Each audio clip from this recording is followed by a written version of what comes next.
Kothamangalam MA. കോളേജിൽ അണപൊട്ടി വിദ്യാർത്ഥി രോഷം. ജീവനൊടുക്കിയ എഞ്ചിനീയറിംഗ് വിദ്യാർത്ഥി മിച്ചി മാർപ്പുവിന് നീതി ലഭിച്ചില്ല എന്നാരോപിച്ച് വിദ്യാർത്ഥി പ്രതിഷേധം. ഗേറ്റ് തള്ളിത്തുറന്ന് കോളേജിനകത്ത് കയറിയ വിദ്യാർത്ഥികൾ. ആഭ്യന്തര അന്വേഷണത്തിന് ശേഷം തുടർ നടപടിയെന്ന മാനേജ്മെന്റിന്റെ നിലപാട് തള്ളി പ്രിൻസിപ്പലിന്റെ ഓഫീസ് വിദ്യാർത്ഥികൾ ഉപരോധിച്ചു. സൈഫുനിസ് അലിയാർ ചേരുന്നുണ്ട് വിശദാംശങ്ങളുമായി. സൈഫു, ഈ മിർച്ചി മാർപ്പുവിന്റെ മരണവുമായി ബന്ധപ്പെട്ട് നിരവധി ആരോപണങ്ങൾ വിദ്യാർത്ഥികൾ തുടക്കം മുതലേ ഉന്നയിച്ചിരുന്നു. ഇന്നിപ്പോൾ വലിയ പ്രതിഷേധമാണെന്ന് കോളേജ് ക്യാമ്പസിനകത്ത് നമ്മൾ കണ്ടത്. വിദ്യാർത്ഥികളുടെ ആവശ്യങ്ങളോട് മാനേജ്മെന്റിന്റെ നിലവിലെ നിലപാട് എങ്ങനെയാണ്? മാനേജ്മെന്റുമായുള്ള ചർച്ച കഴിഞ്ഞോ?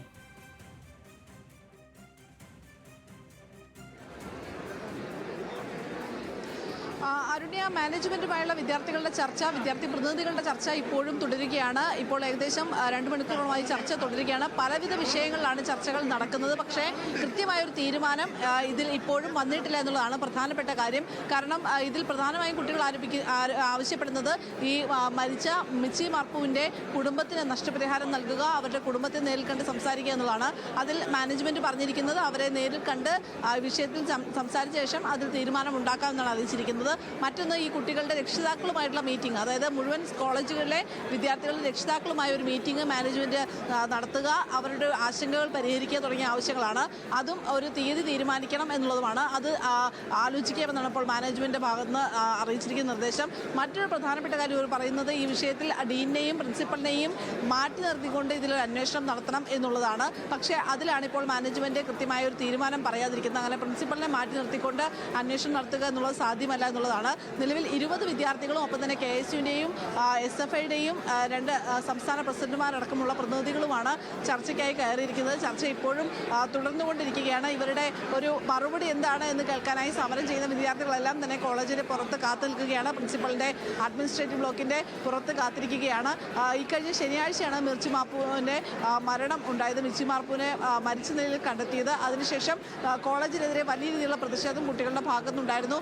മിർച്ചി മാർപ്പുവിൻ്റെ മൃതദേഹം അതിനുശേഷം അരുണാചൽ പ്രദേശിലേക്ക് അവരുടെ ജന്മനാട്ടിലേക്ക് കൊണ്ടുപോവുകയും ചെയ്തു. പക്ഷേ ഇന്ന് രാവിലെ വിദ്യാർത്ഥികൾ ഈ വിഷയങ്ങളിലെല്ലാം തന്നെ തീരുമാനം ഉണ്ടാകണമെന്ന് ആവശ്യപ്പെട്ടുകൊണ്ട് വലിയ രീതിയിലുള്ള പ്രതിഷേധം ആരംഭിക്കുകയായിരുന്നു. അതിനിടയ്ക്ക് തന്നെ ക്രെഡിറ്റ് മാർക്ക് സംബന്ധിച്ച് അതിൽ ഈ കോളേജിൻ്റെ ഭാഗത്ത് നിന്ന് ഒരു സർക്കുലർ പുറത്തിറക്കുകയും ചെയ്തിരുന്നു. പക്ഷേ അതിൽ ഒപ്പില്ല എന്ന് പറഞ്ഞുകൊണ്ട് അത് കണ്ണിൽ പൊടിയിടാനുള്ളതാണ് എന്ന് ആരോപിച്ചുകൊണ്ട് കുട്ടികൾ അതിനെതിരെ പ്രതിഷേധിക്കുകയും ചെയ്തിരുന്നു. പക്ഷേ ഇപ്പോൾ എന്തായാലും KTUവിൻ്റെ ഭാഗത്ത് നിന്ന് ഈ ക്രെഡിറ്റ് സ്കോർ എന്ന് പറയുന്നത് തന്നെ എടുത്തു കളഞ്ഞിരിക്കുകയാണ്. അതുകൊണ്ട് ആ വിഷയത്തിൽ ഇനിയിപ്പോൾ ചർച്ചയുടെ ആവശ്യമില്ല. പക്ഷേ ഈ മരണത്തിന് ഉത്തരവാദികളായവരെ എല്ലാവരെയും തന്നെ ഈ മാറ്റി നിർത്തിക്കൊണ്ട് കോളേജിൽ നിന്ന് മാറ്റി നിർത്തിക്കൊണ്ട് ഒരു അന്വേഷണം നടത്തണം എന്നുള്ളതാണ് വിദ്യാർത്ഥികളുടെ പ്രധാനപ്പെട്ട ആവശ്യം. ഈ ആവശ്യത്തെ എത്രത്തോളം ഗൗരവമായാണ് മാനേജ്മെന്റ് കാണുന്നത് എന്നുള്ളതാണ് നമ്മൾ കാത്തിരിക്കുന്നത്. കാരണം അതിലൊരു തീരുമാനം ഉണ്ടായാൽ മാത്രമേ ഈ സമരത്തിൽ നിന്ന് പിന്മാറൂ എന്നുള്ളതാണ് കുട്ടികളുടെ ആവശ്യം. എന്തായാലും ഈ മരണത്തെ തുടർന്ന്, സഹപാഠിയുടെ മരണത്തെ തുടർന്ന് ശക്തമായ പ്രതിഷേധമാണ് MA കോളേജിൽ നടക്കുന്നത്.